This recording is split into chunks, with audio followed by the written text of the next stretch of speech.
Victor Hale did not warn people twice. That was one of the first things I learned at the Whitmore Grand. Right after learning how to fold bath towels with the open edge facing out and how to smile when rich men look through like clean glass. So when he stopped me outside Penthouse 3801 with his silver pen resting across my name on the clipboard, I knew he was not making conversation. "Do not take the service elevator after 11:30, he said, his voice so soft it made the air feel colder. I kept one hand on my housekeeping cart because my knees had started to loosen under me. "Yes, Mr. Hale," I said, flat, trained, safe. That was how women like me survived night shifts in hotels like that. You apologized for broken glass you did not break, lowered your eyes when money walked by in a tailored suit, and learned which doors were better left unopened. Victor looked past me toward the penthouse door, still cracked half an inch, and said, "Guests on this floor value privacy." "So do I," he added. I nodded because nodding cost nothing, and lately I could not afford to spend anything. My badge tapped once against my chest. Emily Carter, housekeeping, night shift. Temporary according to human resources, even after 3 years of double shifts, missed holidays, and cleaning up after people who left more money in champagne than I made in a week. Victor's eyes dropped to the bleach stain on my black skirt.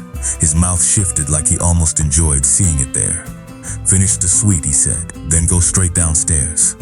No wandering. He left before I could answer, his shoes making no sound on the carpet.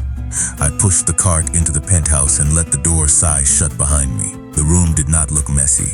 That was the first wrong thing. Messy rooms were honest. This one looked arranged, like someone had cleaned around a secret and hoped no maid would know the difference. 4 champagne glasses sat on the marble bar, but only one had lipstick on the rim. A black silk tie hung over the back of a chair. The safe beside the minibar sat open by half an inch, quiet as a mouth holding back a confession.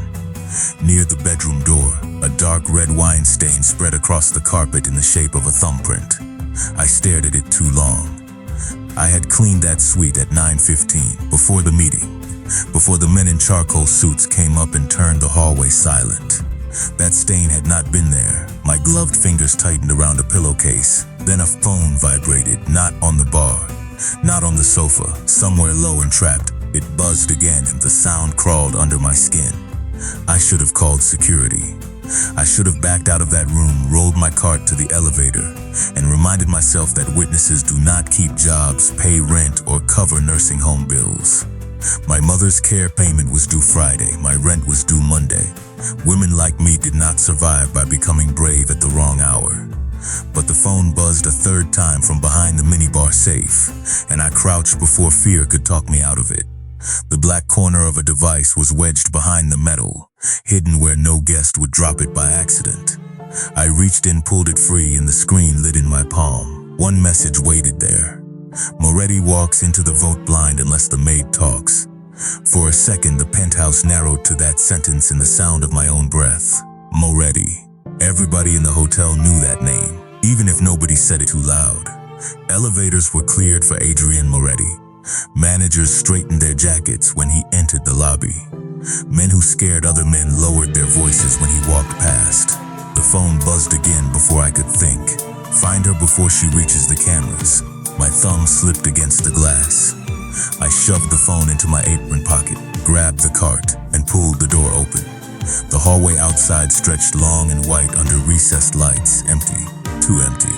I pushed the cart fast, one broken wheel clicking with every turn. Click, click, click. It sounded like a clock counting down. At the end of the hallway, the service elevator waited behind brass doors, its red arrow glowing above me. I pressed the button, nothing. I pressed again, harder, as if fear could force machinery to forgive me. Behind me, a key card beeped at 3801. The door opened. A man's voice said she was just here. My hand went cold against the elevator button. I did the one thing Victor Hale had told me not to do.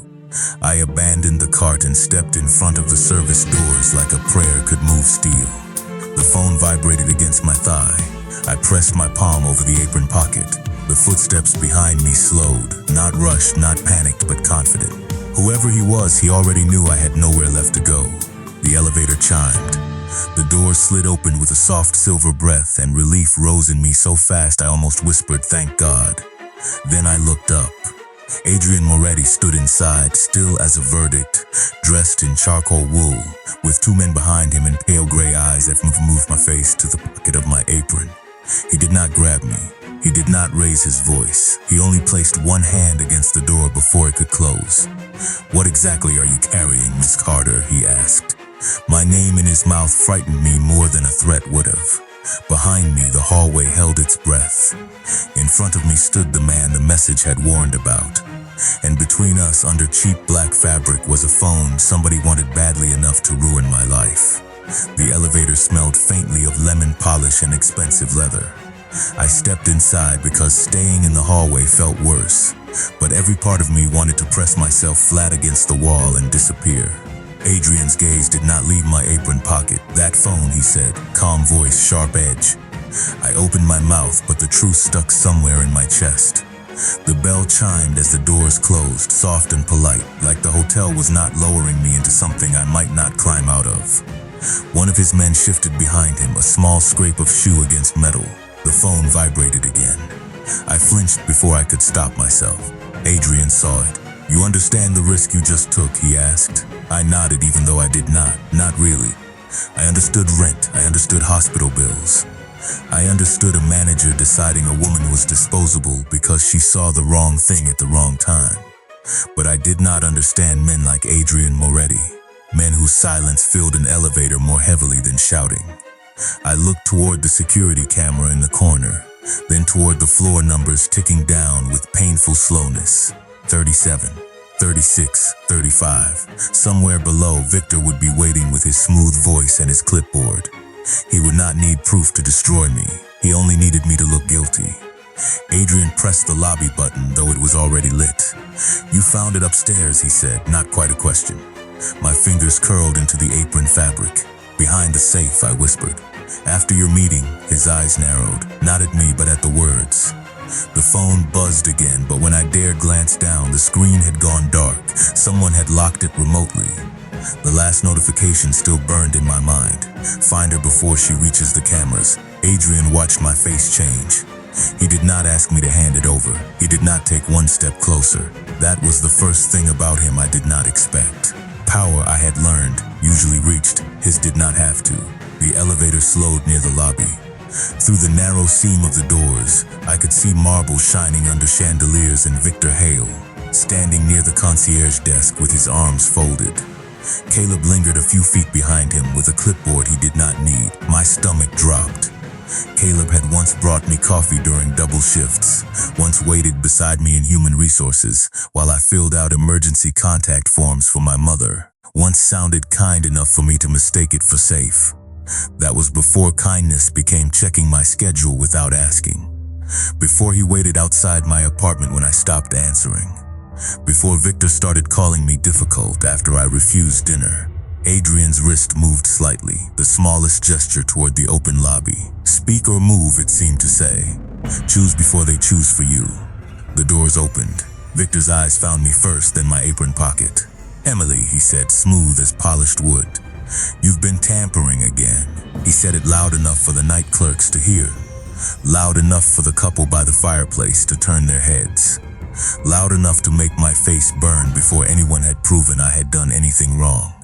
Caleb stepped forward holding a plastic evidence bag, the corner already peeled open and ready. That small detail made my stomach sink. He had not reacted to trouble. He had prepared for it. Adrian noticed too.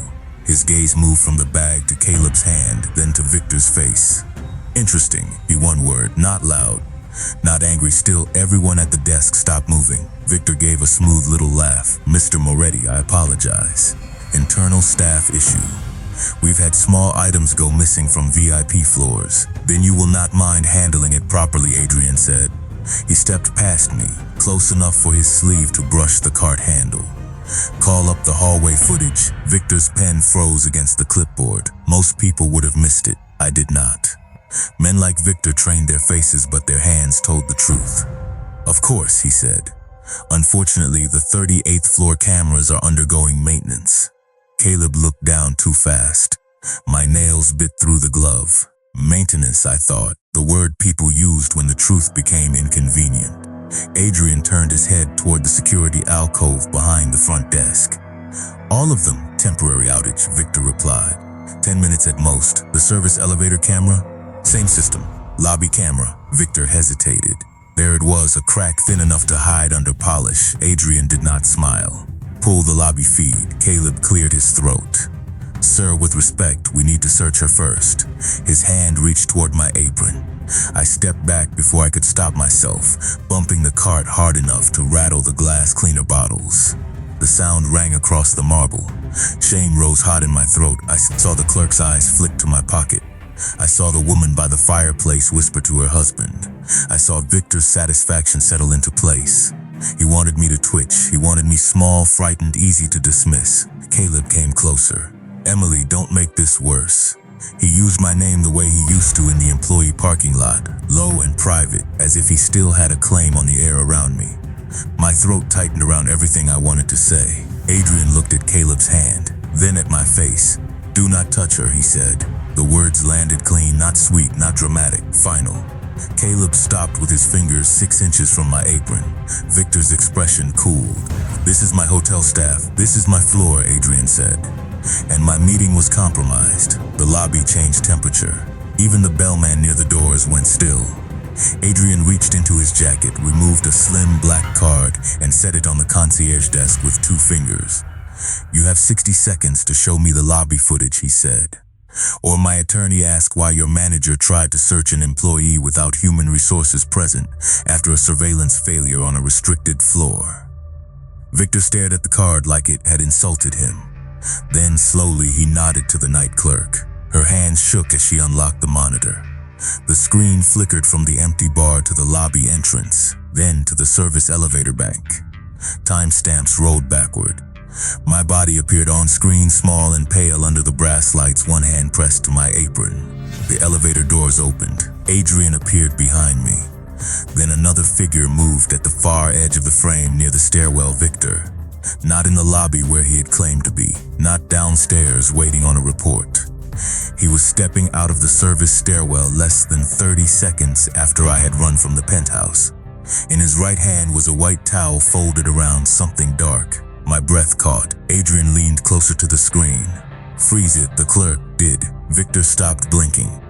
On the monitor, the towel had slipped just enough to show the corner of black glass. A second phone.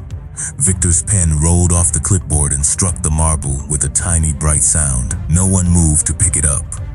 Adrian looked at me, then not with trust, not yet, but with the first hard edge of doubt, turned away from me and aimed at someone else. "Miss Carter," he said, his voice lower now, "tell me exactly what you saw in that room." "Not here," I said. My voice was small, but it was the first thing I had said all night that sounded like a decision. The night clerk looked at me as if maids were not supposed to interrupt men in suits. Caleb gave a humorless little laugh. Victor's eyes narrowed. Adrian did not move for half a second. Then he turned his body just enough to block me from the open lobby, from the guests pretending not to listen, from Caleb and his empty evidence bag. "Conference room," Adrian said now. Victor started to object. Adrian did not look at him. "You can join us after you explain the towel." We walked toward the small glass-walled room used for private check-ins, and every pair of eyes in the lobby seemed to attach itself to my back. My shoes made cheap, soft sounds beside Adrian's silent leather ones. At the door, he paused and looked at my housekeeping cart, still sitting alone near the desk. "Bring it," he told one of his men. The man obeyed without a question. Something in my chest moved at that. Not because the cart mattered to Adrian, but because it supplies my station. The only thing in that lobby that proved I had been working, not scheming. Inside the room, Adrian closed the blinds himself, not one of his men himself. The thin white slats clicked down one after another, cutting the lobby into strips of golden shadow until the room felt almost private. I stood near the table with both palms flat against the polished wood, afraid that if I sat down I would not be able to stand again. Adrian noticed. Of course he noticed. "Start with the room," he said. Victor leaned in the doorway, trying to look bored. I swallowed past a throat that felt scraped raw. "The wine stain was new," I said. Victor laughed. "A wine stain? That is your evidence?" Adrian lifted one finger without turning around. Victor stopped. I looked at the table because looking at Adrian made it harder to breathe normally. I cleaned 3801 at 9:15. There was no stain near the bedroom door. When I came back after the meeting, there was one, dark red, thumb-shaped, like someone tried to wipe it with the side of a towel. Adrian's thumb rested on the seam of the chair beside him. What else? I closed my eyes for 1 second and saw the room again the way housekeepers see rooms, not as luxury but as disturbance. 4 champagne glasses on the bar. 12 men attended, only 4 were used. One had lipstick, but no woman was on the list when I delivered towels earlier. Caleb shifted by the wall. I kept going before courage could leave me. The safe was open but not forced. The minibar inventory sheet was missing. There was cigar smoke, but none of Mr. Moretti's men smoked upstairs. I would have smelled it in the hallway. This was different. Sweet Clove, maybe one of Adrian's men, looked up. Victor smokes clove cigars, Victor's, but disappeared. My palms dampened against the table. And the towel from the footage, I said. It wasn't from 38. Adrian's attention sharpened. How do you know? I rubbed my thumb over a nick in the lacquer. Because our floor folds open edge out. 42 folds tucked edge under. Different supervisor. She hates loose corners. For the first time since the elevator, Adrian looked almost surprised. Not soft, not warm.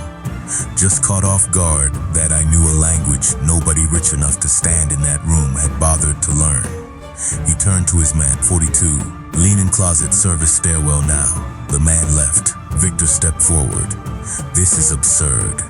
She is building a story from towels and smells because she was caught with a stolen phone. Adrian finally faced him. She was not caught, he said. She came down in my elevator with evidence someone wanted hidden. There is a difference. My fingers stopped moving. Evidence, not stolen property, not staff issue, evidence. It was such a small word to give someone, and somehow it hurt. The phone buzzed in my apron again. Everyone heard it this time. I pulled it out slowly and placed it on the table without handing it to anyone. Adrian did not reach for it until I removed my fingers. That restraint said more than any promise would have. The screen lit with a new message: if she talks, use the mother. The room went still around me. My breath vanished. Caleb looked down. Too late, Adrian saw it. He looked from Caleb's face to mine, and something inside him changed position, like a lock turning behind steel. He slid the phone back across the table, closer to me than to himself. Miss Carter, he said, suspicion gone from his voice. Who knows where your mother is? Caleb answered before I could. Her mother is fine. Too quick, shoulders squared, eyes fixed on the corner of the table instead of my face. That was how I knew he had already done something. Not planned it, done it. My hand went to my apron, searching for my own phone, but my pocket held only a room key, a pen, and the folded checklist I had not finished. Caleb watched me find nothing. A tiny movement touched his mouth, not a smile anyone else would catch. Just satisfaction from a man who believed he still owned the door. Where is her phone? Adrian asked. Caleb lifted both hands, offended. I don't search employees without permission. The lie sat there, clean and ugly. Victor sighed from the doorway. Mr. Moretti, this has gone far enough. We have an unstable staff member carrying unauthorized property, making wild claims about guests, and now turning a family issue into hotel business. My face heated. Unstable family issue. Those were the words men used when they wanted a woman's fear to sound like a defect. Through the blinds I saw shadows gathering in the lobby. Clerks, a bellman, the couple by the fireplace pretending to check their phones. The story was already growing without me. Emily from housekeeping got caught with something. Emily caused a scene. Emily dragged her sick mother into it. Adrian reached toward the conference phone, then stopped and looked at me. Do you know the number for the facility? I nodded, but the digits scattered the moment I needed them. My mind gave me useless things instead. The beige blanket on my mother's bed, the peppermint candies in her drawer. The way she always asked if I had eaten, even when she could not remember what day it was. I pressed my fingers to my temple. Lakeview Care, I said. North 2 side. Her name is Diane Carter. Adrian repeated none of it. He looked at one of his men, and the man stepped out with his phone already to his ear. Caleb leaned closer and lowered his voice. You should have stayed upstairs. My stomach tightened. Adrian's head turned just a fraction. Caleb straightened again. The man returned less than a minute later and his face had changed. Lakeview says a discharge request was submitted 20 minutes ago, he said. Transfer pending. Authorized by family contact, my knees nearly gave. I grabbed the table with both hands. No, I said, thin and scraped. No, I didn't authorize anything. Caleb looked at me then, finally. He did not look afraid.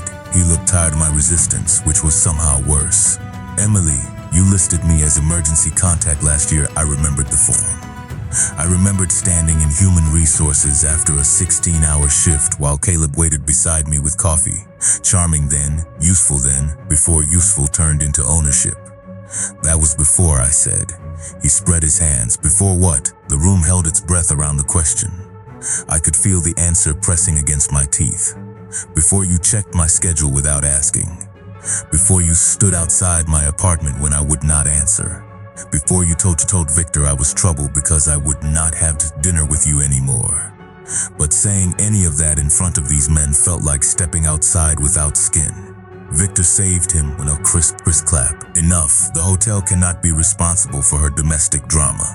Adrian moved so fast I almost missed it, not toward Victor, not toward Caleb, but toward the blinds. He lifted one slat with 2 fingers and looked into the lobby. Then let us remove the audience. You cannot order my staff, Victor said. I just did. Adrian dropped the slat. Clear the lobby of non-essential personnel. Lock the service elevators. No one leaves with employee records, security footage, or medical documents. Victor's face hardened. Medical documents? Adrian turned back to him. You knew what the message meant before she reacted. The silence changed shape. Victor's jaw worked once. Caleb's eyes flicked toward the door, small but enough. I saw it. Adrian saw it. His men saw it. My hand stopped shaking, not because I was calm, but because something colder had taken over. Caleb was the one who knew my mother's room. Victor was the one who knew how to make a poor woman look unreliable. Together, they had turned my life into leverage before I even understood the game. Adrian's man spoke from the doorway. Car is already on the way to Lakeview, private transport. Requested pickup within 15 minutes. Adrian looked at me, not Caleb, not Victor, me. Do you want to go to her? Every part of me said yes. Run, leave the phone, leave the hotel. Leave the rich men in their poisoned rooms behind. Then the black phone vibrated on the table again. I looked down. Bring the maid to laundry, make her sign. After that, Moretti has no witness. My mother was bait. I was the signature they needed. If I ran, I would become exactly what Victor wanted, a frightened employee fleeing with stolen property and a sick mother no one could find.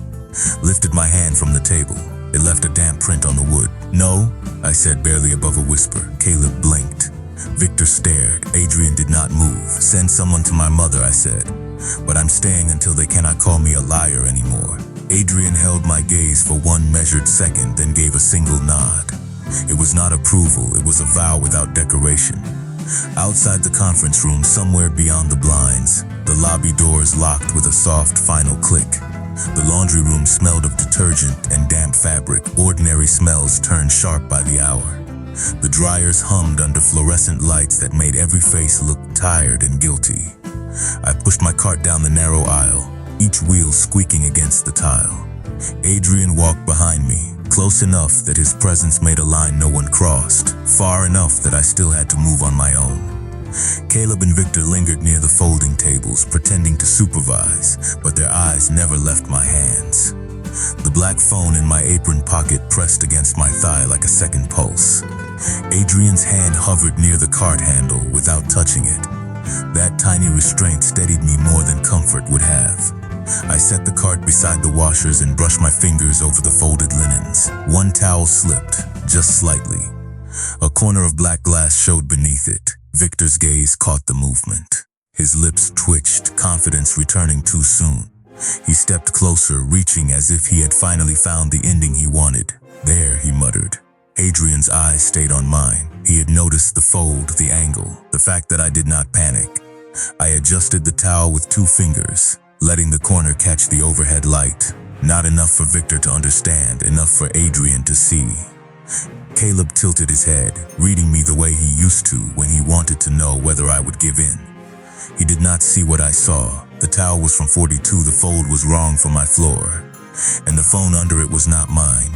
Adrian's thumb touched the edge of the cart once. A signal, a question, a promise that the room had witnesses now. I pulled the towel away slowly and exposed the phone. The screen lit on the white cotton, bright and damning. The latest message still sat there, part of the same thread, same phrasing, same timing, same little missing period at the end. Victor's messages always looked unfinished that way.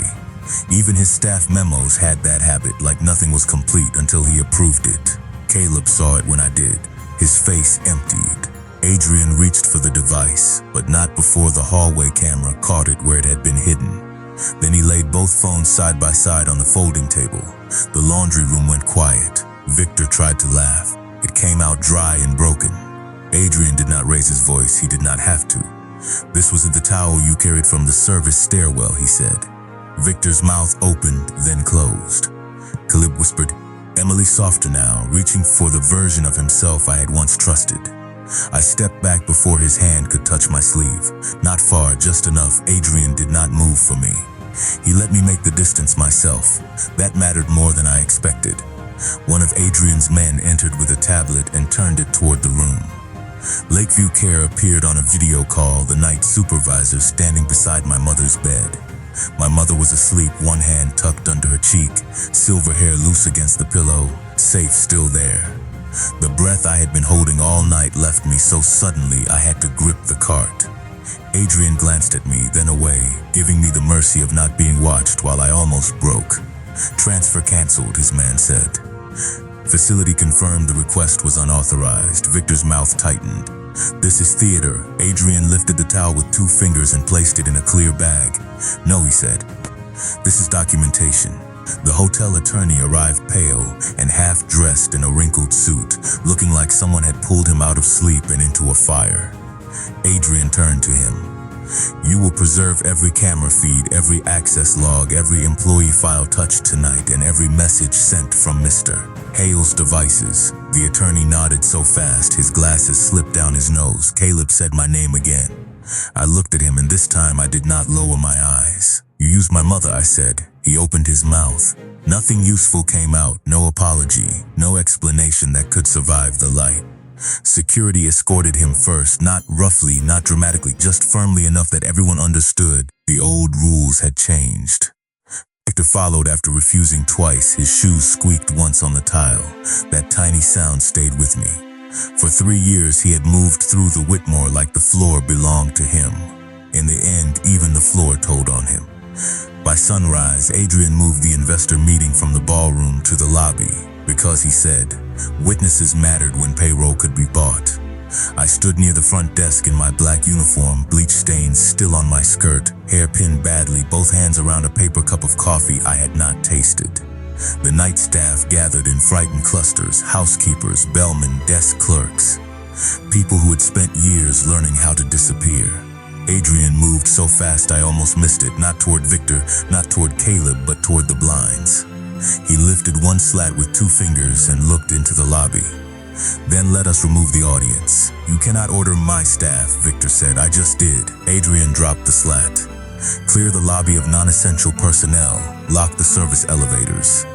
No one leaves with employee records, security footage, or medical documents." Victor's face hardened. "Medical documents?" Adrian turned back to him. You knew what the message meant before she reacted. The silence changed shape. Victor's jaw worked once.